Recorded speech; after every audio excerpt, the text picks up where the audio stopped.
Dinner is over.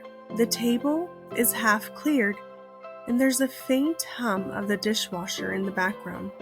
The air still feels heavy, like the argument left fingerprints all over the room. Your son is in his room, sitting on the floor, legs pulled close, building something with his blocks, but not really playing. You can hear the small clinks of plastic pieces tapping against each other, slow, uneven, and unsure. Just 20 minutes ago, you were standing over him, voice raised, patience gone. He had talked back again, and you had reached your limit. You said things like, "That's it, no more," and "You need to learn some respect." He cried and told him to go to his room, and now, here you are, standing in the hallway, the echo of your own voice still ringing louder than you wish it did. You glance towards his door. Part of you feels justified. He was being disrespectful after all. But underneath that, there's something else, a quiet ache, a question you can't shake. Did I just teach him respect or fear? You know, he does need correction, but something inside you also knows this isn't how you want him to remember your voice. You take a slow breath, hand resting on the doorknob, and realize this right here is the most critical moment of all.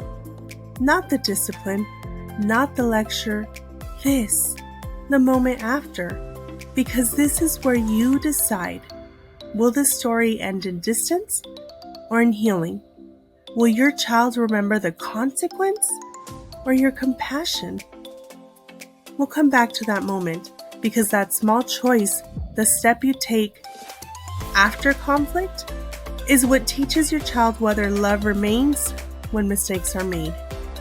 Welcome back to Little Feet, Big Guidance, the podcast that helps you raise emotionally secure, spiritually grounded children through connection, not control. I'm the Nurture Navigator, a child development and behavior professional passionate about helping parents understand the why behind behavior and respond with wisdom, not just reaction. Together we draw from voices like Dr. Bruce Perry, Marshall Rosenberg, and Ellen G. White, rooting every lesson in the truth of Scripture. Because parenting isn't about perfection. No, it's about presence. Most parents focus on the discipline itself, the talk, the consequence, the correction. We make sure the rule is clear, the tone is firm, and the boundary is set. But few realize that the moment after, that quiet, fragile one that follows, is what determines whether the heart opens or shuts. When a child is corrected, their nervous system is still on high alert. Their body hasn't caught up to our words. Their heart is racing. Their brain is scanning for safety. They may look calm on the outside, but inside, the emotional center of the brain, the amygdala, is lit up, asking, "Am I still safe? Are we okay? Do you still love me?" That's what happens in the moment after. Their body is searching for what logic alone can't give. Reassurance. Until a child's body is calm, the prefrontal cortex, the part of the brain responsible for learning, empathy, and reasoning, can't fully engage. No amount of talking will reach them until safety is restored. See, discipline teaches behavior, but repair teaches belonging, and a child can only grow from correction if they still feel connected to the person giving it, parents. If we stop at discipline, if we walk away thinking they know what they did wrong, what they may actually walk away with is shame. A quiet voice whispering, "When I fail, I'm hard to love." Dr. Bruce Perry reminds us regulation must come before reasoning, meaning no lesson will reach the heart of a child who still feels unsafe or unloved. You remember that.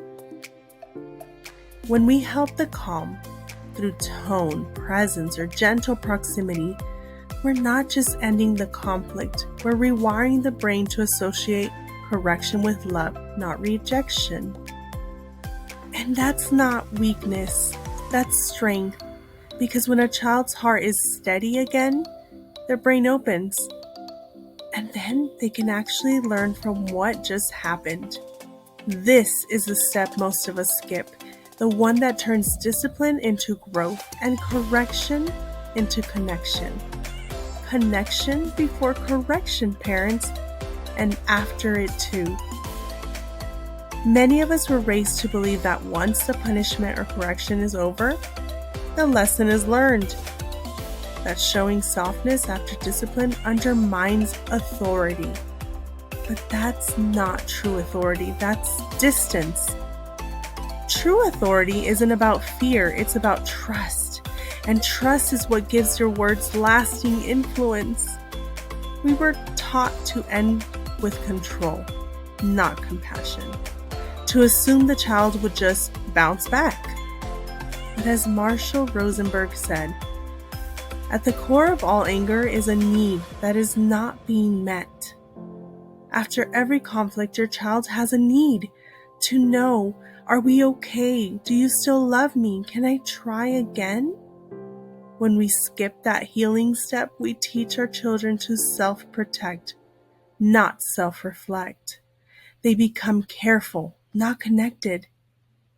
Over time, this creates what psychologists call insecure attachment, a pattern where the child learns to hide their true emotions because vulnerability feels unsafe. They learn to survive relationships, not rest in them. But when we return, even gently, we teach the opposite, that love can hold both truth and tenderness. Even in scripture, after correction, there is always restoration, parents. After the fall came redemption, after discipline comes grace. Psalms 103:13 says, "As a father has compassion on his children, so the Lord has compassion on those who fear him." God doesn't end his lessons in distance, he ends them in mercy. That's our model for parenting. Every repair moment is a small reflection of the gospel, a living parable of redemption. When we return after conflict and say, "I love you and we're okay," we are echoing heaven's message, "You're still mine." So here's how to take that critical step after every argument, parents. Are you ready? Regulate yourself first. Take a breath. Pray. Step away if you need to. Tag team with your husband or wife. You can't offer calm until you carry it. Children don't mirror our words, they mirror our nervous system. Also, acknowledge what happened. I know we were both upset earlier. This models humility and safety, two things that open hearts. Then, offer connection, not explanation. "I still love you. I'm here when you're ready." You don't have to re-explain the rule. The goal now is to rebuild the bridge. And finally, invite reflection later. Did you hear that? Later. Once emotions have settled, gently guide.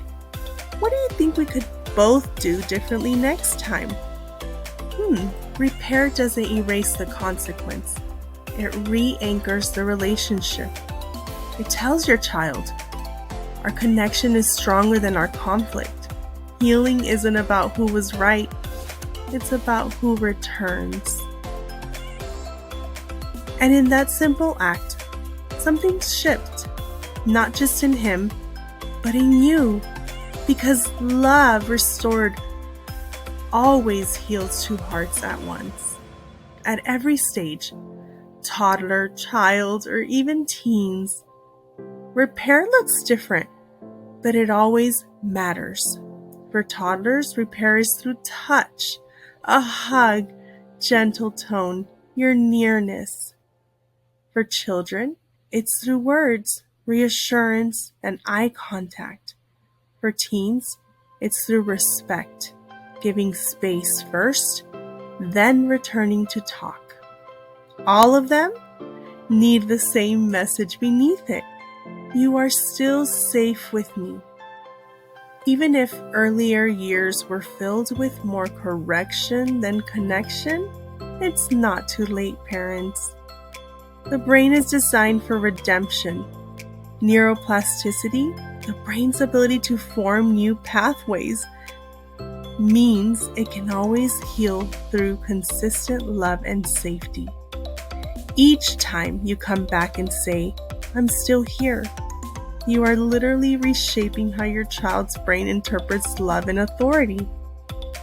Ellen G. White reminds us, parents, make your children your companions. Remember? Companionship doesn't mean no boundaries. It means there are no breaks in your love. So here's your reflection for today. After conflict, what do you usually do, parents? Do you walk away and hope that time heals it? Or do you intentionally return to restore peace? Ask yourself, what might my child believe about love after we argue? Do they know that correction never cancels connection? Do I model what reconciliation looks like? Because every time you return, you show them a living picture of grace. That love stays, even when it's hard. Your calm becomes their compass, and your repair becomes their resilience. And we made it to the challenge of the week, parents, and here it is. After your next disagreement, big or small, don't just end it, heal it.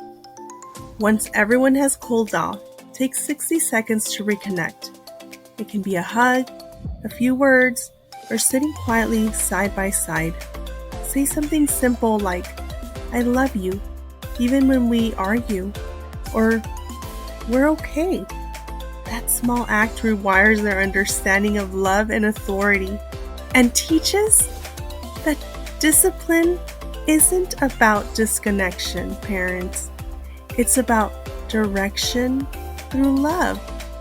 Thank you for joining me today on Little Feet, Big Guidance. If this episode reminded you of something you want to do differently as a parent, share it with a friend who might need that same encouragement.